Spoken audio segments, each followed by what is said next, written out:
सत श्री अकाल स्टूडेंट्स।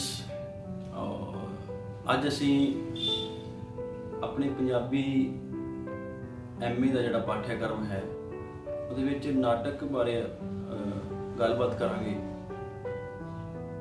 नाटक का निकास ते विकास, नाटक दीयां प्रवृत्तियां, पड़ाव और ये सारियां गल्लां जो भी इहदे दायरे विच आउणगियां। देखो कि नाटक शब्द जिहड़ा है संस्कृत दे नाट्य तो असिद्धे तौर पर पंजाबी च आउंदा। नाट तो आंदा नाटक। तुसी सुनिया होगा नाटक नाटक नाटक नाटक नाटक नाटक। जदों नुक्कड़ नाटक स्टार्ट करते हैं तो इस तरह का वो जिहड़ा गायन करते हैं। खैर, नाटक का नाट तो बनया, नाट धातु तो, और इसका अर्थ है नकल करना या स्वांग करना। एक सीधी ते व्यवहारिक भाषा विच ਆਪਾਂ नहीं कह देंगे फलाना बंदा बड़े नाटक करता है, यानी कि फलाना बंदा बड़ा पखंडी है, पखंड करता है, स्वांग रचाउंदा है। ठीक है, ये चीज़ नूं समझण दी लोड़ है। पर इत्थे नाटक जदों हुण सिद्धांतक हो गया, व्यवहारिक तो निकल के सिद्धांतक हो गया, सिद्धांतक तो निकल के प्रमाणिक हो गया, तो ये सारी गल्लां असीं करते। साडे पंजाबी दे विच कुछ विद्वान ये मानते हैं कि पंजाबी नाटक का जन्म 20वीं शताब्दी दे विच होया। अंग्रेज जदों आए तो ये वाला शुरू होया। पर कुछ विद्वान ये मानते हैं कि इसका जिहड़ा जन्म है वो संस्कृत दे टाइम तो, संस्कृत के समय तो जिहड़ा नाटक परंपरा जिहड़ी चली आउंदी है। वैदिक संस्कृति पाली प्राकृतां अपभ्रंश तो होंदी हुई जिहड़ी नाट परंपरा है ये साडे तक पहुंची हुई है। भरत मुनि दे नाट्य शास्त्र तो साबित हो जाता है कि पंजाबी ਸਾਹਿਤ ਦੇ ਵਿੱਚ नाटक या पंजाबी काव्य शास्त्र ਦੇ ਵਿੱਚ नाटक की की अहमियत है और नाटक कितना पुराना साडे कोल है। और हरचरण सिंह भी अपनी पुस्तक नाट की परंपरा विच ये पंजाब जिहड़ी नाटक की संस्कृति है या नाटक की परंपरा है ये आयरन आ रहे लोगों तो ये सारी व्यवस्थित रूप दे विच किवें किवें चली आउंदी है। और जिहड़ा पंजाबी नाटक है उहदे विच एक गौर करने वाली गल ये है कि पंजाब जिहड़ा है वो एक सरहदी सूबा रहा है। हिंदुस्तान दीयां भूगोलिक जिहड़ियां परिस्थितियां ने, ऊपर पहाड़ है, नीचे उधरों पानी, और हर हमलावर लई पंजाब ही जिहड़ा एक रस्ता, एक दर सीगा हिंदुस्तान दे विच, भारत दे विच कदम रखण दा। ते इस भूगोलिक परिस्थिति ने भी पंजाबी नाटक नूं बहुत ही जिहड़ा प्रभावित किया है। हमलावर आए, मुसलमान हमलावर आए ते उन्हां दा जिहड़ा उन्हां दी रुचि कदे भी नाटक विच नहीं सी। गीत संगीत तक ही सीमित सी, इमारतां बनाउण तक सीमित सी, पर कदे भी उन्होंने नाटक परंपरा वाले ना ध्यान नहीं दिता। पर उस तो अगे जे असीं गल करिए तां सिख राज भी जदों आया ते ਉਹਦੇ ਵਿੱਚ भी नाटक नूं मतलब जान प्राप्त नहीं हुई। पर जदों हिंदुस्तान दे विच जां अपने भारत दे विच अंग्रेज आए, अंग्रेज़ां ने आके अपने मनोरंजन लई क्लब बनाए और उन्हां क्लबां विच नाटक खेडे जांदे सन। हुण जिहड़ी नाटक नूं मिलण वाली यानी धरती सी वो पूरी उपजाऊ सी। 1849-50 ਦੇ ਵਿੱਚ ईसाई मशीनरियां ने भी नाटक नूं धर्म प्रचार का ਸਾਧਨ ਚੁਣਿਆ ਤੇ ਪਾਰਸੀ ਥੀਏਟਰ ਕੰਪਨੀਆਂ ਨੇ ਪੰਜਾਬ ਦੀ ਫੇਰੀ ਲਾਈ। ਲਾਹੌਰ ਨੂੰ ਤੇ ਅੰਮ੍ਰਿਤਸਰ ਨੂੰ ਪੰਜਾਬੀ ਨਾਟਕ ਦਾ ਜਿਹੜਾ ਹੈ ਉਹ ਘਰ ਮੰਨਿਆ ਜਾਂਦਾ ਸੀ ਅਤੇ ਸ਼ਰਾਬ ਕੌਰ ਵਰਗੇ, ਪੂਰਨ ਭਗਤ ਵਰਗੇ, ਪ੍ਰਹਲਾਦ ਵਰਗੇ ਨਾਟਕ ਜਿਹੜੇ ਖੇਡੇ ਗਏ, ਜਿਨ੍ਹਾਂ ਵਿੱਚੋਂ ਸ਼ਰਾਬ ਕੌਰ ਜਿਹੜਾ ਨਾਟਕ ਸੀ ਜਾਂ ਅਲਾਦੀਨ ਦਾ ਚਿਰਾਗ ਨਾਟਕ ਸੀ ਜਿਹੜਾ ਉਹ ਥੋੜ੍ਹੇ ਮਤਲਬ ਪ੍ਰਮਾਣਿਕ ਤੌਰ ਤੇ ਉਹਨਾਂ ਨੂੰ ਇਹ ਮੰਨਿਆ ਜਾ ਸਕਦਾ ਹੈ ਕਿ ਇਹ ਨਾਟਕ ਬੜੇ ਅੱਛੇ ਸੀਗੇ, ਵਿਵਹਾਰਿਕ ਤੌਰ ਤੇ ਵੀ ਔਰ ਸਿਧਾਂਤਕ ਤੌਰ ਤੇ ਵੀ ਜਿਹੜੀ ਨਾਟਕ ਦੀ ਪ੍ਰਮਾਣਿਕਤਾ ਤੇ ਖਰੇ ਉਤਰਦੇ ਸਨ। ਖੈਰ ਇਸੇ ਤਰ੍ਹਾਂ ਜਿਹੜੀ ਇਹ ਨਾਟ ਪਰੰਪਰਾ ਜਿਹੜੀ ਇਹ ਚੱਲਦੀ ਹੈ। ਪਰ ਗੱਲ ਇੱਕ ਇਹ ਵੀ ਕਰ ਲਈ ਅਸੀਂ ਇਸ ਤੋਂ ਲਹਿਦਾ ਵੀ ਕਿ ਪੰਜਾਬੀ ਸਾਹਿਤ ਦੇ ਵਿੱਚ ਕਿੱਸੇ ਲਿਖੇ ਗਏ, ਹੀਰ ਰਾਂਝੇ ਦਾ ਹੋਵੇ, ਚਾਹੇ ਉਹ ਮਿਰਜ਼ਾ ਸਾਹਿਬਾ ਦਾ ਹੋਵੇ, ਯੂਸੁਫ ਜ਼ੁਲੈਖਾਂ ਦਾ ਹੋਵੇ, ਸੋਹਣੀ ਮਹੀਵਾਲ ਦਾ ਹੋਵੇ, ਉਹਨਾਂ ਕਿੱਸੇਕਾਰਾਂ ਨੇ ਵੀ ਕਿੱਸਿਆਂ ਨੂੰ ਨਾਟਕੀ ਰੰਗਤ ਦਿੱਤੀ ਹੈ। ਤੇ ਸਾਡੇ ਵਾਰ ਸਾਹਿਤ ਦੇ ਵਿੱਚ ਵੀ ਉਹ ਵਾਰਾਂ ਨੂੰ ਵੀ ਨਾਟਕੀ ਜਿਹੜੀ ਹੈ ਉਹ ਸ਼ੋਅ ਹੈ, ਕਿਉਂਕਿ ਤੁਸੀਂ ਵੇਖੋ ਕਿ ਜਦੋਂ ਵਾਰ ਦਾ ਚਿੱਤਰਣ ਹੁੰਦਾ ਹੈ ਤੇ ਉਹਦੇ ਵਿੱਚ ਵਾਰਕਾਰ ਇਸ ਤਰ੍ਹਾਂ ਚੀਜ਼ਾਂ ਪੇਸ਼ ਕਰਦਾ ਹੈ, ਚਾਰੇ ਪਾਸੇ ਸਾਡੇ ਯੁੱਧ ਦਾ ਜਿਹੜਾ ਵਰਣਨ ਚਿੱਤਰ ਜਿਹੜਾ ਬਣ ਜਾਂਦਾ ਹੈ। ਇਹ ਨਾਟਕ ਦਾ ਜਿਹੜੇ ਦੋ ਤੱਤ ਮੁੱਢਲੇ ਮੰਨੇ ਗਏ ਨੇ, ਦ੍ਰਿਸ਼ ਔਰ ਸ਼ਰਵਣ, ਯਾਨੀ ਦੇਖਣਾ ਤੇ ਸੁਣਨਾ, ਵਾਚਣਾ ਬਾਅਦ ਦੀ ਗੱਲ ਹੈ, ਉਹ ਇਹਨਾਂ ਦੇ ਵਿੱਚ ਵਾਰਕਾਰ ਦੇ ਵਿੱਚ ਵਾਰਾਂ ਦੇ ਵਿੱਚ ਨਾਟਕੀ ਤੱਤ ਮੌਜੂਦ ਨੇ।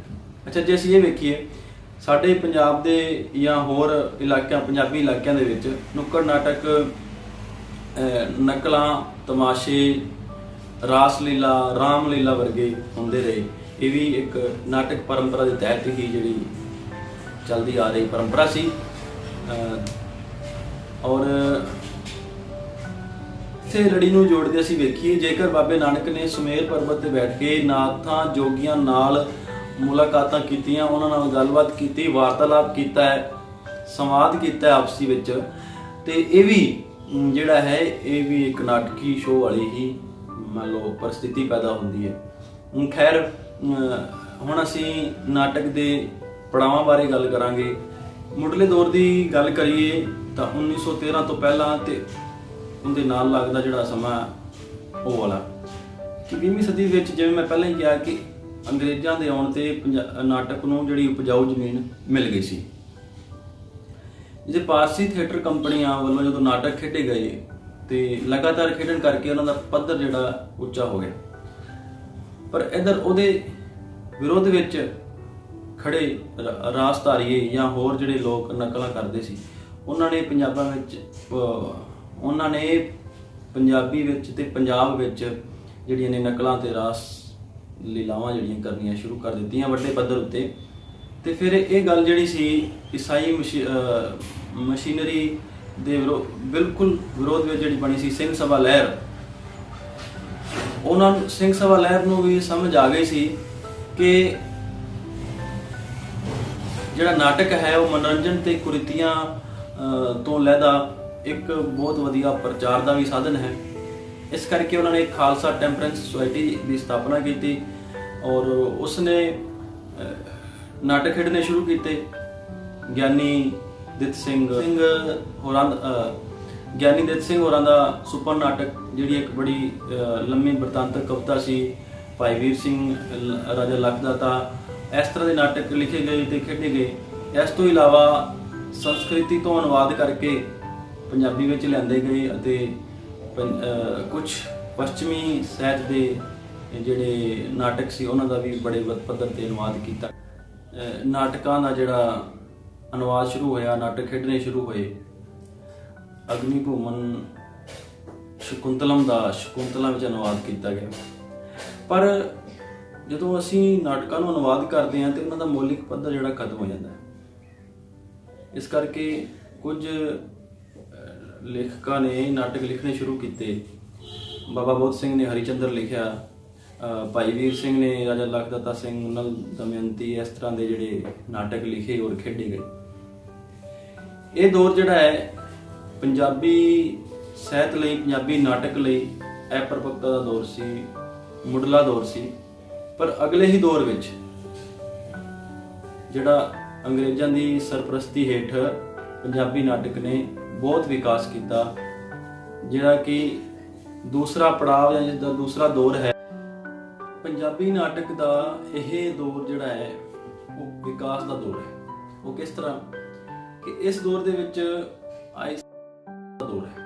ਉਹ ਕਿਸ ਤਰ੍ਹਾਂ ਕਿ ਇਸ ਦੌਰ ਦੇ ਵਿੱਚ ਆਈਸੀ ਨੰਦਾ ਵਰਗੇ, ਈਸ਼ਵਰ ਚੰਦਰ ਨੰਦਾ ਵਰਗੇ ਜਿਹੜੇ ਨਾਟਕਕਾਰ ਸੀ, ਉਹ ਸ਼੍ਰੀਮਤੀ ਨੋਰਾ ਰਿਚਰਡ ਦੇ ਸਰਪ੍ਰਸਤੀ ਹੇਠ ਪੈਦਾ ਹੋਏ। ਅਸੀਂ ਐਂ ਕਹਿ ਲਈਏ ਕਿ ਨੋਰਾ ਰਿਚਰਡ ਨੇ ਹੀ ਪੈਦਾ ਕੀਤੇ। ਕਿਉਂਕਿ ਪੰਜਾਬੀ ਨਾਟਕ ਦੀ ਲੱਕੜਦਾਦੀ ਸ਼੍ਰੀਮਤੀ ਨੋਰਾ ਰਿਚਰਡ ਨੂੰ ਕਿਹਾ ਜਾਂਦਾ ਹੈ, ਜਿਹੜੀ 1911 ਵਿੱਚ ਭਾਰਤ ਆਪਣੇ ਪਤੀ ਨਾਲ ਆਈ ਸੀ, ਆਇਰਲੈਂਡ ਦੀ ਰਹਿਣ ਵਾਲੀ ਸੀ ਤੇ ਦਿਆਲ ਸਿੰਘ ਕਾਲਜ ਲਾਹੌਰ ਦੇ ਵਿੱਚ ਜਿਹੜੇ ਉਹ ਪੜ੍ਹਾਉਂਦੇ ਸੀ। ਉਹਨਾਂ ਨੂੰ ਨਾਟਕ 'ਚ ਬੜੀ ਰੁਚੀ ਸੀ ਔਰ ਖੇਡਦੇ ਸੀ ਸ਼ੇਕਸਪੀਅਰ ਦੇ ਨਾਟਕ ਜਿਹੜੇ ਉਹ ਖੇਡਦੇ ਹੁੰਦੇ ਸੀ। ਖੈਰ, ਔਰ ਉਹਨਾਂ ਨੇ 1912 ਵਿੱਚ ਇੱਕ ਮੁਕਾਬਲਾ ਕਰਾਇਆ, ਲੇਕਿਨ ਉਸ ਮੁਕਾਬਲੇ 'ਚ ਈਸ਼ਵਰ ਚੰਦਰ ਨੰਦਾ ਨੇ ਜਿਹੜਾ ਹਿੱਸਾ ਨਹੀਂ ਲਿਆ। 1913 ਵਿੱਚ ਫਿਰ ਕੁੱਲ ਮਿਲਾ ਕੇ ਗੱਲ ਇਹ ਹੈ ਕਿ ਇਸ ਜਿਹੜਾ ਪੰਜਾਬੀ ਦਾ ਪਹਿਲਾ ਪ੍ਰਮਾਣਿਕ ਜਿਹੜਾ ਨਾਟਕ ਉਹ ਈਸ਼ਵਰ ਚੰਦਰ ਨੰਦਾ ਦਾ ਜਿਹੜਾ ਪਹਿਲਾ ਨਾਟਕ ਹੈ ਦੁਲਹਨ ਜਾਂ ਸੁਹਾਗ, ਉਹਨੂੰ ਹੀ ਮੰਨਿਆ ਜਾਂਦਾ ਹੈ। ਮੁੱਢਲੇ ਦੌਰ ਦੇ ਵਿੱਚ ਪੰਜਾਬੀ ਨਾਟਕ ਜਿਹੜਾ ਹੈ ਉਹ ਸਮਾਜਿਕ ਸਮੱਸਿਆਵਾਂ ਦੇ ਆਲੇ ਦੁਆਲੇ ਹੀ ਘੁੰਮਦਾ ਰਿਹਾ। ਈਸ਼ਵਰ ਚੰਦਰ ਨੰਦਾ, ਹਰਚਰਨ ਸਿੰਘ, ਸੰਤ ਸਿੰਘ ਸੇਖੋ, ਬਲਵੰਤ ਗਾਰਗੀ ਵਰਗੇ ਔਰ ਫੁੱਲ ਵਰਗੇ, ਖੋਸਲਾ ਵਰਗੇ ਜਿਹੜੇ ਗੁਰਦਿਆਲ ਸਿੰਘ ਖੋਸਲਾ ਵਰਗੇ ਔਰ ਜਿਹੜੇ ਨਾਟਕਕਾਰ, ਬੜੇ ਉਚੇਰੇ ਪੱਧਰ ਦੇ ਨਾਟਕਕਾਰ ਨੇ, ਉਹ ਐਸੇ ਕਾਲ ਦੇ ਹੀ, ਯਾਨੀ ਕਿ ਉਹਨਾਂ ਦੀ ਪੈਦਾਇਸ਼ ਹੈ ਐਸੇ ਕਾਲ ਦੇ ਵਿੱਚ ਹੀ ਉਹਨਾਂ ਨੇ ਨਾਟਕ ਲਿਖੇ। ਔਰ ਪੰਜਾਬੀ ਨਾਟਕ ਦਾ ਜਿਹੜਾ ਫੁੱਲ ਜ਼ੋਰ ਵਿਕਾਸ ਜਿਹੜਾ ਹੈ ਉਹ ਦੂਸਰੇ ਦੌਰ ਦੇ ਵਿੱਚ, ਜਿਵੇਂ ਇਸ ਦੌਰ ਦੇ ਵਿੱਚ ਜਿਹੜਾ ਪਹਿਲਾ ਨਾਟਕਕਾਰ ਹੈ ਉਹ ਈਸ਼ਵਰ ਚੰਦਰ ਨੰਦਾ ਹੀ ਉੱਭਰ ਕੇ ਸਾਹਮਣੇ ਆਉਂਦਾ। ਆਈਸੀ ਨੰਦਾ ਅਸੀਂ ਪਹਿਲਾਂ ਵੀ ਇਹਦੇ ਬਾਰੇ ਗੱਲ ਕਰ ਲਈ ਹੈ, ਪਰ ਇਸ ਦੇ ਸ਼ਾਮੋਸ਼ਾ, ਦੁਲਹਨ, ਸੁਹਾਗ, ਚਮਕਾਰੇ, ਝਲਕਾਰੇ ਤੇ ਲਿਸ਼ਕਾਰੇ ਵਰਗੇ ਕਹਾਣੀ ਮਾਫ ਕਰਨਾ ਇਕਾਂਗੀ ਸੰਗ੍ਰਹਿ ਜਿਹੜੇ ਨੇ ਉਹ ਛਪ ਕੇ ਸਾਹਮਣੇ ਆਏ। ਤੇ ਇਸ ਤਰ੍ਹਾਂ ਦੇ ਮਤਲਬ ਸਮਾਜਿਕ ਸਮੱਸਿਆਵਾਂ ਨਾਲ ਸੰਬੰਧਿਤ ਨਾਟਕ, ਵਿਧਵਾ ਵਿਆਹ ਹੈ ਉਹ, ਜਾਂ ਇਸ ਤਰ੍ਹਾਂ ਦੀਆਂ ਜਿਹੜੀਆਂ ਸਮੱਸਿਆਵਾਂ, ਸਮਾਜਿਕ ਸਮੱਸਿਆਵਾਂ ਸੀ, ਸੁਖਾਂਤਕ ਨਾਟਕ ਇਹਨਾਂ ਨੇ ਲਿਖੇ ਤੇ ਖੇਡੇ, ਜਿਹੜੇ ਕਿ ਆਪਣੇ ਪਾਤਰ ਨਾਲ ਜ਼ਿਆਦਾ ਕਥਾਨਕ ਤੇ ਪਕੜ ਰੱਖਦੇ ਸਨ।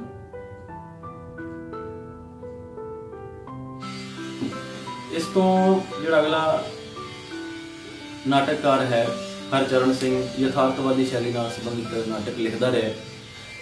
ਉਹਨਾਂ ਨੇ ਇੱਕ ਪੰਜਾਬੀ ਨਾਟਕ ਨੂੰ ਬਹੁਤ ਵੱਡਮੁੱਲਾ ਜਿਹੜਾ ਯੋਗਦਾਨ ਦਿੱਤਾ ਕਿ ਜਿਹੜਾ ਇਸਤਰੀ ਪਾਤਰ ਦਾ ਅਭਿਨੈ ਉਹਨਾਂ ਨੇ ਇਸਤਰੀ ਪਾਤਰ ਤੋਂ ਹੀ ਕਰਵਾ ਕੇ ਪੰਜਾਬੀ ਨਾਟਕ ਦੇ ਵਿੱਚ ਨਵੀਂ ਜਿਹੜੀ ਪਿਰਤ ਪਾਈ। ਤੇ ਇਹਨਾਂ ਦੇ ਜਿਹੜੇ ਨਾਟਕ ਨੇ ਰੱਤਾ ਸਾਲੂ ਹੈ, ਸ਼ੋਭਾ ਸ਼ਕਤੀ ਤੇ ਕਬੂ ਨਾ ਛੱਡੇ ਖੇਤ, ਹਿੰਦ ਦੀ ਚਾਦਰ, ਇਸ ਤਰ੍ਹਾਂ ਦੇ ਨਾਟਕ ਇਹਨਾਂ ਨੇ ਲਿਖੇ। ਤੇ ਇਹਨਾਂ ਦਾ ਉੱਤਰਾਧਿਕਾਰੀ ਸੀ ਮਾਨਵਵਾਦੀ ਪ੍ਰਗਤੀਵਾਦੀ ਦ੍ਰਿਸ਼ਟੀਕੋਣ ਦਾ ਮਾਲਕ ਹਰਚਰਨ ਸਿੰਘ।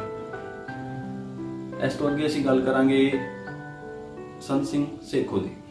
ਸੰਤ ਸਿੰਘ ਸੇਖੋ ਦੀ ਗੱਲ ਕਰ ਰਹੇ ਹਾਂ ਅਸੀਂ। ਸੰਤ ਸਿੰਘ ਸੇਖੋ ਜਿਹੜਾ ਹੈ ਉਹ ਉਸਦੇ ਨਾਟਕ ਜਿਵੇਂ ਵਰਕਰ ਹੈ, ਛੇ ਘਰ, ਬੰਦਾ ਬਹਾਦਰ, ਬੇੜਾ ਬੰਦ ਨੇ ਸਕਿਓ, ਵਾਰਿਸ, ਇਸ ਤਰ੍ਹਾਂ ਦੇ ਜਿਹੜੇ ਸਾਰੇ ਨਾਟਕ ਨੇ ਉਹ ਸਿੱਖ ਇਤਿਹਾਸ ਤੇ ਮਿਥਿਹਾਸ ਨਾਲ, ਹਿੰਦੂ ਮਿਥਿਹਾਸ ਨਾਲ ਜਿਹੜੇ ਜੁੜੇ ਹੋਏ ਨਾਟਕ ਨੇ। ਦਰਅਸਲ ਉਹ ਰਾਜਸੀ ਚੇਤਨਾ ਤੇ ਸਮਾਜਿਕ ਚੇਤਨਾ ਵਾਲਾ ਨਾਟਕਕਾਰ ਹੈ। ਤੇ ਜਿਹੜੇ ਕਿਰਤੀ ਅੰਦੋਲਨ ਦੇ ਵਿੱਚ ਕਿਸਾਨਾਂ ਦੀ ਜਿਹੜੀ ਹਾਲਤ ਸੀ ਉਸ ਨੂੰ ਜਿਹੜਾ ਬਿਆਨ ਕਰਨ ਦਾ ਢੰਗ ਉਹਨਾਂ ਨੇ ਬਾਬਾ ਬੋੜ ਸਿੰਘ ਇਕਾਂਗੀ ਦੇ ਵਿੱਚ ਜਿਹੜਾ ਪ੍ਰਸਤੁਤ ਕੀਤਾ। ਇਸ ਦਾ ਜਿਹੜਾ ਸੰਤ ਸਿੰਘ ਸੇਖੋਂ ਦਾ ਉੱਤਰਾਧਿਕਾਰੀ ਬਲਵੰਤ ਗਾਰਗੀ, ਉਹਦੇ ਬਾਰੇ ਅਸੀਂ ਗੱਲ ਕਰਦੇ ਹਾਂ। ਬਲਵੰਤ ਗਾਰਗੀ ਜਿਹੜਾ ਹੈ ਉਹ ਇੱਕ ਇੰਟਰਨੈਸ਼ਨਲ ਨਾਟਕਕਾਰ ਪੰਜਾਬੀ ਦਾ ਰਿਹਾ ਹੈ। ਮੇਰੇ ਕਹਿਣ ਦਾ ਮੰਤਵ ਇਹ ਹੈ ਕਿ ਬਲਵੰਤ ਗਾਰਗੀ ਨੇ ਪੰਜਾਬੀ ਨਾਟਕ ਨੂੰ ਵਿਸ਼ਵ ਪੱਧਰ ਤੇ ਕਈ ਦੇਸ਼ਾਂ ਦੇ ਰੰਗਮੰਚ ਉੱਤੇ ਖੇਡਿਆ। ਤਾਰਾ ਟੁੱਟਿਆ, ਲੋਹਾ ਕੁੱਟ, ਪੈਂਤੜੇਬਾਜ਼, ਕਣਕ ਦੀ ਬੱਲੀ ਤੇ ਇਸ ਤਰ੍ਹਾਂ ਦੇ ਜਿਹੜੇ ਨਾਟਕ, ਹੋਰ ਨਾਟਕ ਉਹਨਾਂ ਨੇ ਲਿਖੇ ਤੇ ਮੰਚ ਤੇ ਖੇਡੇ। ਯਾਨੀ ਕਿ ਪੰਜਾਬੀ ਸਾਹਿਤ ਨਾਟਕ ਨੂੰ ਉਹਨਾਂ ਦਾ ਯੋਗਦਾਨ ਇਹ ਹੈ ਕਿ ਉਹਨਾਂ ਨੇ ਪੰਜਾਬੀ ਨਾਟਕ ਜਿਹੜਾ ਹੈ ਗਲੀਆਂ ਤੋਂ ਚੁੱਕ ਕੇ ਵਿਦੇਸ਼ਾਂ ਤੱਕ ਪਹੁੰਚਾਇਆ। ਇਸ ਦੌਰ ਦੇ ਵਿੱਚ ਗਾਰਗੀ ਤੋਂ ਬਾਅਦ ਗੁਰਦਿਆਲ ਸਿੰਘ ਫੁੱਲ, ਗੁਰਦਿਆਲ ਸਿੰਘ ਖੋਸਲਾ, ਕਰਤਾਰ ਸਿੰਘ ਦੁੱਗਲ ਵਰਗੇ ਜਿਹੜੇ ਨਾਟਕਕਾਰ, ਉਹਨਾਂ ਨੇ ਆਪਣਾ ਵਿਸ਼ੇਸ਼ ਯੋਗਦਾਨ ਪਾਇਆ। ਪਰ ਇਹ ਦੌਰ ਜਿਹੜਾ ਹੈ ਸੰਤ ਸਿੰਘ ਸੇਖੋਂ, ਬਲਵੰਤ ਗਾਰਗੀ, ਹਰਚਰਨ ਸਿੰਘ ਤੇ ਇਹਨਾਂ ਦੇ ਜਿਹੜੇ ਹੱਥੋਂ ਯਾਨੀ ਕਿ ਵਾਧਾ ਫੁੱਲਦਾ ਰਿਹਾ ਤੇ ਨਵੀਆਂ ਚੁਣੌਤੀਆਂ ਗ੍ਰਹਿਣ ਕਰਦਾ ਹੋਇਆ ਪੰਜਾਬੀ ਨਾਟਕ ਆਪਣੇ ਤੀਸਰੇ ਪੜਾਅ ਦੇ ਵਿੱਚ ਪੰਜਾਬੀ ਨਾਟਕ ਆਪਣੇ ਅਗਲੇ ਪੜਾਅ ਦੇ ਵਿੱਚ ਜਿਹੜਾ ਪੈਰ ਧਰਦਾ ਹੈ। ਪੰਜਾਬੀ ਨਾਟਕ ਦਾ ਜਿਹੜਾ ਤੀਸਰਾ ਦੌਰ ਹੈ 1947 ਤੇ 1975 ਦਾ ਜਿਹੜਾ ਵਕਫਾ ਹੈ, ਇਹਦੇ ਵਿੱਚ ਘਟਦਾ ਹੈ, ਘਟਨਾਵਾਂ ਦੇ ਆਧਾਰਿਤ ਘਟਦਾ ਹੈ। 1947 ਦਾ ਨਾਮ ਲੈਂਦੇ ਹੀ ਸਾਡੇ ਪੰਜਾਬੀਆਂ ਦੇ ਦਿਲ ਦੇ ਵਿੱਚ ਚੀਜ਼ ਉੱਠਦੀ ਹੈ, ਕਿਉਂਕਿ ਦੇਸ਼ ਤਾਂ ਜ਼ਰੂਰ ਆਜ਼ਾਦ ਹੋ ਗਿਆ ਸਾਡਾ, ਪਰ ਪੰਜਾਬੀਆਂ ਲਈ ਆਜ਼ਾਦੀ ਦਾ ਦੂਸਰਾ ਮਤਲਬ ਵੰਡ ਹੀ ਸੀ ਤੇ ਇਸ ਦਾ ਸਿੱਧਾ ਪ੍ਰਭਾਵ ਜਿਹੜਾ ਉਹ ਪੰਜਾਬੀ ਸਾਹਿਤ ਉੱਤੇ ਪਿਆ। ਪੰਜਾਬੀ ਸਾਹਿਤ ਜਿਹੜਾ ਟੁੱਟ ਗਿਆ, ਉਹ ਦੋ ਹਿੱਸਿਆਂ 'ਚ ਵੰਡਿਆ ਗਿਆ, ਲਾਹੌਰ, ਅੰਮ੍ਰਿਤਸਰ। ਉਵੇਂ ਹੀ ਪੰਜਾਬੀ ਨਾਟਕ ਜਿਹੜਾ ਹੈ ਉਹ ਵੀ ਦੋ ਹਿੱਸਿਆਂ 'ਚ ਵੰਡਿਆ ਗਿਆ, ਉਹਦਾ ਰੰਗਮੰਚ। ਇਹ ਅਸੀਂ ਅੱਗੇ ਰੰਗਮੰਚ ਵਾਲੇ ਭਾਗ ਦੇ ਵਿੱਚ ਇਸ ਨੂੰ ਗਹਿਰਾਈ ਨਾਲ ਪੜ੍ਹਾਂਗੇ। ਖੈਰ, ਇਸ ਦੌਰ ਦੇ ਵਿੱਚ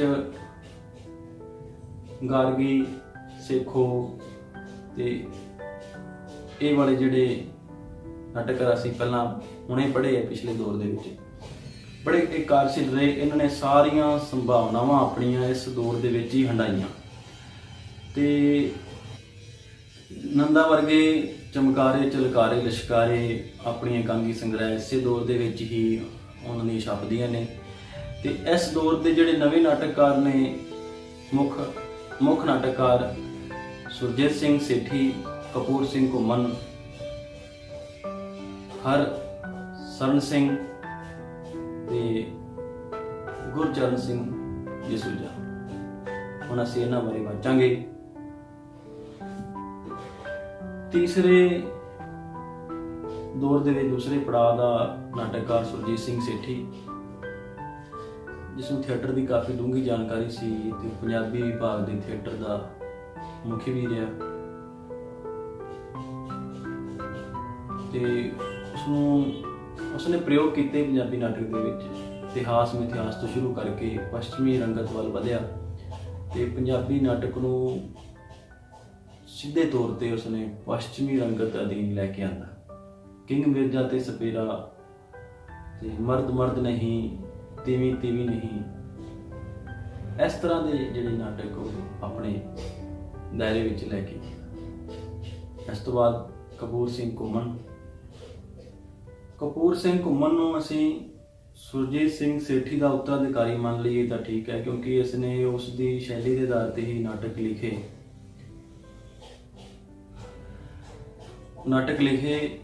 ਜ਼ਿੰਦਗੀ ਤੋਂ ਦੂਰ, ਅਤੀਤ ਦੇ ਪਰਛਾਵੇਂ, ਪੁਤਲੀ ਕਰ, ਇਸ ਤਰ੍ਹਾਂ ਦੇ ਨਾਟਕ ਜਿਹੜੇ ਯਥਾਰਥਵਾਦੀ ਮਨੋਵਿਗਿਆਨਿਕ ਸ਼ੈਲੀ ਅਤੇ ਸੁਰਜੀਤ ਸਿੰਘ ਸੇਠੀ ਦੀ ਸ਼ੈਲੀ ਤੋਂ ਕਾਫੀ ਪ੍ਰਭਾਵਿਤ ਰਹੇ। ਇਸ ਤੋਂ ਬਾਅਦ ਹਰਚਰਨ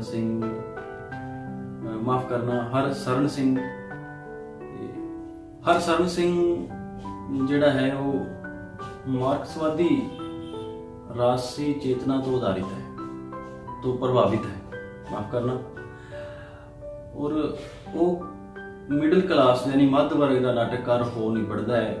पूंजीवादी व्यवस्था तो ਜਿਹੜਾ संकट उभरिਆ उस दियां पंजाबी नाटक का यह चौथा दौर ਜਿਹੜਾ 1975 ਤੋਂ 1990 तक का समा इस विच है। ਤੇ इस चौथे दौर ਦੇ ਵਿੱਚ भी पंजाबी नाटक ने बहुत ज़्यादा विकास किया। इस का कारण यह सी कि पिछलियां तिन्ने पीढ़ियां ਜਿਹੜੀਆਂ ਸੀ ਉਹ ਇਸ ਵਿੱਚ ਕਾਰਜਸ਼ੀਲ ਸਨ, ਕਿਸੇ ਨਾ ਕਿਸੇ ਸਿੱਧੇ ਜਾਂ ਸਿੱਧੇ ਤੌਰ ਤੇ ਖੈਰ ਇਸੇ ਕਾਲ ਦੇ ਵਿੱਚ 1984 ਵਿੱਚ ਜਦੋਂ ਸਿੱਖ ਦੰਗੇ ਹੁੰਦੇ ਨੇ, ਸ਼੍ਰੀਮਤੀ ਇੰਦਰਾ ਗਾਂਧੀ ਦਾ ਕਤਲ ਹੁੰਦਾ ਹੈ ਔਰ ਸਿੱਖਾਂ ਦੀ ਕਤਲੋਗਾਰਤ ਹੁੰਦੀ ਹੈ, ਉਸ ਤੋਂ ਵੀ ਯਾਨੀ ਕਿ ਬੜਾ ਪ੍ਰਭਾਵ ਪਿਆ ਇਸ ਕਾਲ ਦੇ ਵਿੱਚ ਪੰਜਾਬੀ ਰੰਗਮੰਚ ਉੱਤੇ, ਪੰਜਾਬੀ ਨਾਟਕ ਉੱਤੇ, ਖਾਸ ਕਰਕੇ ਪੰਜਾਬੀ ਸਾਹਿਤ ਉੱਪਰ ਹੀ ਮੰਨਿਆ ਜਾਵੇ। ਅਸੀਂ ਇਸ ਦੌਰ ਦੇ ਵਿੱਚ ਆਤਮਜੀਤ, ਅਜਮੇਰ ਔਲਖ, ਮੰਨੇ ਪਰਮੰਨੇ ਨਾਮ, ਹਰਸ਼ਰਨ ਸਿੰਘ ਵਰਗੇ, ਚਰਨਦਾਸ ਸਿੱਧੂ ਵਰਗੇ ਜਿਹੜੇ ਨਾਟਕਕਾਰ ਨੇ, ਇਹਨਾਂ ਬਾਰੇ ਗੱਲ ਕਰਾਂਗੇ।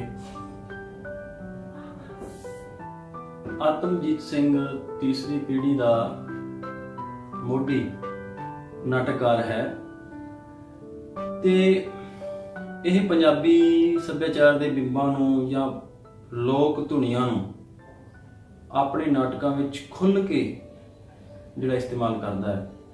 ਸੜਕ ਬਿਮਾਰ ਹੈ, ਫਰਸ਼ ਤੇ ਉੱਗਿਆ ਰੁੱਖ, ਕੈਮਲੁਕਸ ਦੀਆਂ ਮੱਛੀਆਂ, ਰਿਸ਼ਤਿਆਂ ਦਾ ਕੀ ਰੱਖੀਏ ਨਾਮ, ਇਸ ਤਰ੍ਹਾਂ ਦੇ ਨਾਟਕਾਂ ਰਾਹੀਂ ਇਹ ਆਪਣੇ ਅਲੱਗ ਪ੍ਰਯੋਗ ਕਰਦਾ ਹੋਇਆ ਪੰਜਾਬੀ ਨਾਟਕ, ਪੰਜਾਬੀ ਸਾਹਿਤ ਦੇ ਵਿੱਚ ਆਪਣਾ ਯੋਗਦਾਨ ਦਿੰਦਾ ਹੈ। ਇਸ ਦੌਰ ਦਾ ਜਿਹੜਾ ਅਗਲਾ ਨਾਟਕਕਾਰ ਹੈ ਅਜਮੇਰ ਸਿੰਘ ਔਲਖ।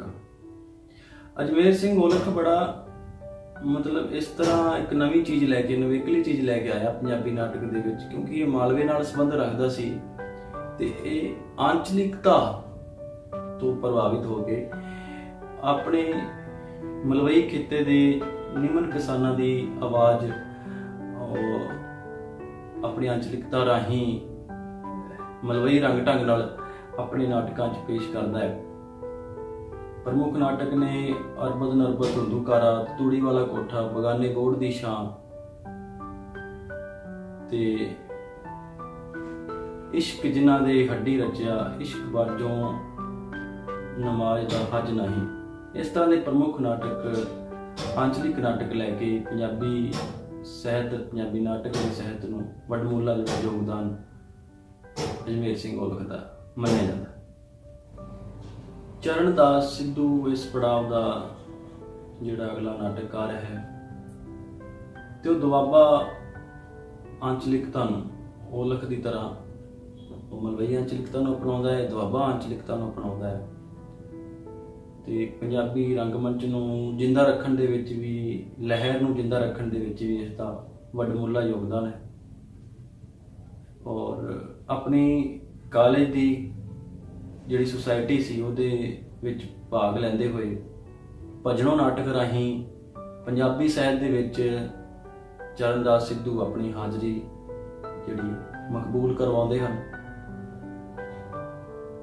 ਦੇਵ ਸਵਾਮੀ ਜੀ, ਲੇਖੂ ਕਰੇ ਕਵਲੀਆਂ, ਭਗਤ ਸਿੰਘ, ਇਸ ਤਰ੍ਹਾਂ ਦੇ ਆਂਚਲਿਕ ਨਾਟਕ ਲੈ ਕੇ ਚਰਨਦਾਸ ਸਿੱਧੂ ਆਪਣੀ ਪੰਜਾਬੀ ਸਾਹਿਤ ਦੇ ਵਿੱਚ ਯੋਗਦਾਨ ਪਾਉਂਦੇ ਹਨ।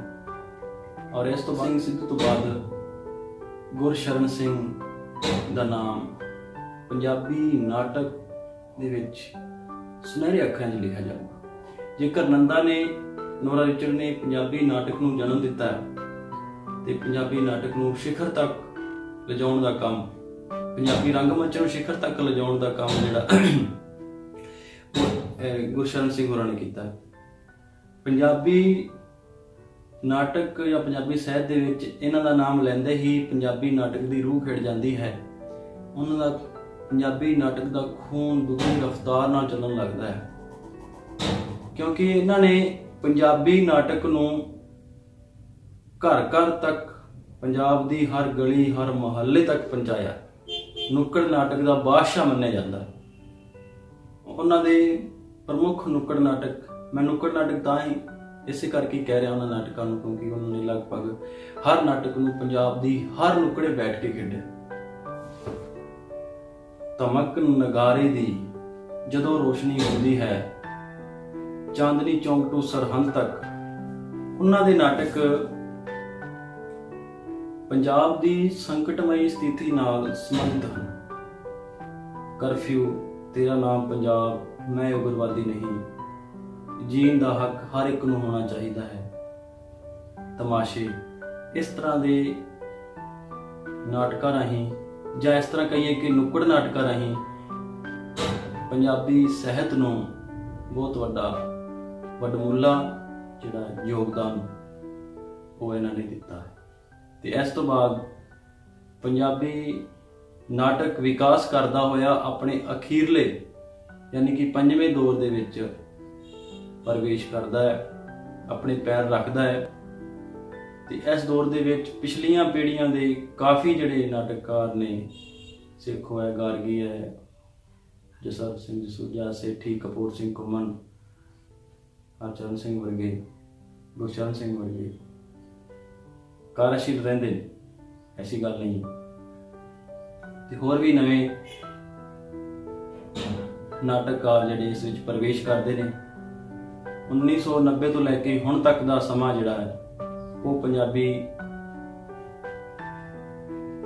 ਨਾਟਕ ਦੇ 5ਵੇਂ ਦੌਰ ਦਾ ਸਮਾਂ ਮੰਨਿਆ ਜਾਂਦਾ। 1990 ਯਾਨੀ ਕਿ 20ਵੀਂ ਸਦੀ ਦੇ ਅੰਤਿਮ ਦਹਾਕੇ ਵਿੱਚ ਪੰਜਾਬੀ ਨਾਟਕ ਲਈ ਬੜਾ ਅਹਿਮ ਸਮਾਂ ਸੀ। ਉਸ ਦਾ ਪ੍ਰਭਾਵ ਵੀ ਪੰਜਾਬੀ ਨਾਟਕ ਤੇ ਪਿਆ। ਜਿਵੇਂ 1991 ਵਿੱਚ ਸੋਵੀਅਤ ਸੰਘ ਢਹਿ ਹੋ ਗਿਆ, 1992 ਵਿੱਚ ਪੰਜਾਬ ਤੇ ਖੜਕੂਵਾਦ ਲਹਿਰ ਤੇ ਕਾਬੂ ਪਾਉਣਾ, ਤੇ 1992 ਇਸੇ ਹੀ ਸਮੇਂ ਦੇ ਵਿੱਚ ਨਰਸਿਮਹਾ ਰਾਓ ਦੀ ਸਰਕਾਰ ਜਿਹੜੀ ਅਹਿਮ ਘਟਨਾ ਵਾਪਰੀ। ਮਨਮੋਹਨ ਸਿੰਘ ਵਿੱਤ ਮੰਤਰੀ ਸਨ। ਉਦਾਰੀਕਰਨ, ਨਿੱਜੀਕਰਨ ਤੇ ਵੈਸ਼ਵੀਕਰਨ ਦੀਆਂ ਨੀਤੀਆਂ ਬਣਾ ਕੇ ਪੂਰੇ ਭਾਰਤ ਨੂੰ ਪੂਰੇ ਵਿਸ਼ਵ ਲਈ ਇੱਕ ਖੁੱਲੀ ਮੰਡੀ ਦਾ ਰੂਪ ਜਿਹੜਾ ਬਣਾ ਦਿੱਤਾ, ਰੂਪ ਦੇ ਦਿੱਤਾ। ਤੇ ਉਸ ਤੋਂ ਬਾਅਦ 1935 ਵਿੱਚ ਤਾਂ ਜਿਵੇਂ ਇੱਕ ਟੈਕਨੋਲੋਜੀ ਦੀ ਕ੍ਰਾਂਤੀ ਆ ਗਈ, ਮੋਬਾਈਲ ਫੋਨ, ਟੀਵੀ ਚੈਨਲ, ਉਪਗ੍ਰਹਿ, ਇਹਨਾਂ ਸਭ ਦਾ ਪ੍ਰਭਾਵ ਜਿਹੜਾ ਹੈ ਪੰਜਾਬੀ ਨਾਟਕ ਤੇ ਹੀ ਨਹੀਂ ਸਗੋਂ ਪੂਰੇ ਭਾਰਤ ਦੀਆਂ ਜਿਹੜੀਆਂ ਭਾਸ਼ਾਵਾਂ ਵਿੱਚ ਸਾਹਿਤਕਾਰਾਂ ਵੱਲੋਂ ਨਾਟਕਕਾਰਾਂ ਵੱਲੋਂ ਨਾਟਕ ਖੇਡੇ ਜਾ ਰਹੇ ਸੀ, ਉਹਨਾਂ ਤੇ ਪ੍ਰਤੱਖ ਦੇਖਣ ਨੂੰ ਮਿਲਦਾ ਹੈ। ਬੇਸ਼ੱਕ ਉਪਗ੍ਰਹਿਾਂ ਨੂੰ, ਟੀਵੀ ਚੈਨਲਾਂ ਨੂੰ, ਮੋਬਾਈਲ ਫੋਨਾਂ ਨੂੰ ਨਾਟਕ ਦੀ ਪਰੰਪਰਾ ਉੱਤੇ ਹਮਲਾ ਹੀ ਮੰਨਿਆ ਗਿਆ, ਪਰ ਫਿਰ ਵੀ ਪੰਜਾਬੀ ਨਾਟਕ ਦੇ ਵਿੱਚ ਸਮਕਾਲੀ ਜਾਂ ਫਿਰ ਇਸ ਦੌਰ ਦੇ ਵਿੱਚ ਕੇਵਲ ਧਾਲੀਵਾਲ, ਸਵਰਾਜ ਵੀਰ, ਪਾਲੀ ਭੁਪਿੰਦਰ, ਸਤੀਸ਼ ਕੁਮਾਰ ਵਰਮਾ ਤੇ ਹੋਰ ਹੀ ਉੱਘੇ ਜਿਹੜੇ ਸਮਕਾਲ ਦੇ ਵਿੱਚ ਪੰਜਾਬੀ ਨਾਟਕ ਲਿਖ ਰਹੇ ਨੇ ਜਾਂ ਖੇਡ ਰਹੇ ਨੇ, ਅਸੀਂ ਦੇਖ ਰਹੇ ਉਹਨਾਂ ਦਾ ਪੰਜਾਬੀ ਦੇ ਸਾਹਿਤ ਦੇ ਵਿੱਚ ਯਾਨੀ ਜਾਂ ਨਾਟਕ ਦੇ ਵਿੱਚ ਯੋਗਦਾਨ ਹੈ। ਪਰ ਅਸੀਂ ਟੈਕਨੋਲੋਜੀ ਨੂੰ ਟੀਵੀ ਆਉਣ ਤੋਂ ਬਾਅਦ ਜਾਂ ਹੁਣ ਮੋਬਾਈਲ ਫੋਨ ਦੀ ਕ੍ਰਾਂਤੀ ਆਉਣ ਤੋਂ ਬਾਅਦ ਬੇਸ਼ੱਕ ਸਾਡਾ ਨਾਟਕਾਂ ਵੱਲ ਧਿਆਨ ਘੱਟ ਗਿਆ ਹੋਵੇ। ਨਾਟਕ ਕਹਿਣ ਦਾ ਮਤਲਬ ਹੈ ਉਹ ਜਿਹੜੇ ਨੁੱਕੜ ਨਾਟਕ ਖੇਡੇ ਜਾਂਦੇ ਸੀ ਗਲੀ ਗਲੀ ਵਿੱਚ ਜਾ ਕੇ, ਕਿਉਂਕਿ ਮਨੋਰੰਜਨ ਦਾ ਸਾਧਨ ਵੀ ਉਹੀ ਹੁੰਦਾ ਸੀ। ਬੇਸ਼ੱਕ ਹੁਣ ਮਨੋਰੰਜਨ ਦੇ ਕਾਫੀ ਸਾਧਨ ਆ ਗਏ ਨੇ, ਫਿਰ ਵੀ ਯੂਨੀਵਰਸਿਟੀਆਂ ਦੇ ਵਿੱਚ, ਕਾਲਜਾਂ ਦੇ ਵਿੱਚ ਟੋਲੀਆਂ ਬਣੀਆਂ ਹੋਈਆਂ ਜਿਹੜੇ ਥਾਂ ਥਾਂ ਤੇ ਜਾ ਕੇ ਨੁੱਕੜ ਨਾਟਕ ਖੇਡਦੀਆਂ ਹਨ।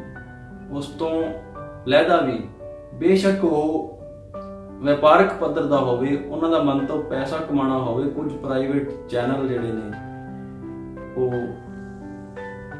ਪੰਜਾਬੀ ਦੇ ਨਾਟਕ ਜਿਹੜੇ ਨੇ ਮੌਕੇ ਤੇ ਟੀਵੀਆਂ ਤੇ ਦਿਖਾਏ ਜਾਂਦੇ ਤੇ ਜਿਵੇਂ ਮੈਨੂੰ ਧਿਆਨ ਹੁੰਦਾ ਹੈ ਕਿ ਇੱਕ ਚੈਨਲ ਹੈ, ਉਹਦਾ ਨਾਮ ਮੇਰੇ ਧਿਆਨ ਨਹੀਂ, ਉਹਦੇ ਹੀਰ ਰਾਂਝਾ ਤੇ ਕੁਛ ਇਸ ਤਰ੍ਹਾਂ ਦੀ ਵਲੈਤੀ ਭਾਬੀ ਤੇ ਕੁਛ ਇਸ ਤਰ੍ਹਾਂ ਦੇ ਨਾਟਕ ਮੌਜੂਦਾ ਦੌਰ ਤੇ ਚੱਲ ਰਹੇ ਨੇ। ਪੰਜਾਬੀ ਦੇ ਵਿੱਚ।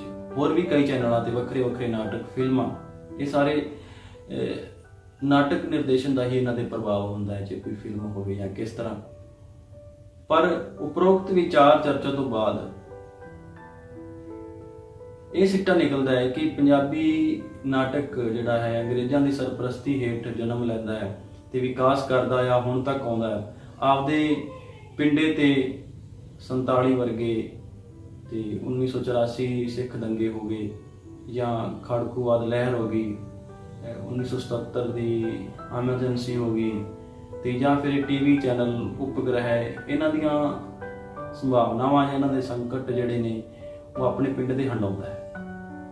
ਤੇ ਇਸ ਤੋਂ ਇਹ ਪਤਾ ਲੱਗਦਾ ਹੈ ਕਿ ਆਉਣ ਵਾਲੇ ਸਮੇਂ ਦੇ ਵਿੱਚ ਕਿਸੇ ਤਰ੍ਹਾਂ ਦਾ ਵੀ ਸੰਕਟ ਆਉਂਦਾ ਹੈ ਤੇ ਪੰਜਾਬੀ ਨਾਟਕ, ਪੰਜਾਬੀ ਸਾਹਿਤ ਆਪਣੀ ਤਿੱਖੀ ਬੁੱਧੀ ਨਾਲ ਉਸ ਦਾ ਸਾਹਮਣਾ ਕਰਨ ਲਈ ਤਿਆਰ ਹੈ। ਸ਼ੁਕਰੀਆ, ਮਿਹਰਬਾਨੀ। ਤੇ ਜੇ ਮੌਕਾ ਮਿਲਿਆ ਤਾਂ ਅਗਲੇ ਭਾਗ ਦੇ ਵਿੱਚ ਪੰਜਾਬੀ ਰੰਗਮੰਚ ਨੂੰ ਲੈ ਕੇ ਪ੍ਰਸਤੁਤ ਹੋਵਾਂਗੇ। ਸਤਿ ਸ਼੍ਰੀ ਅਕਾਲ।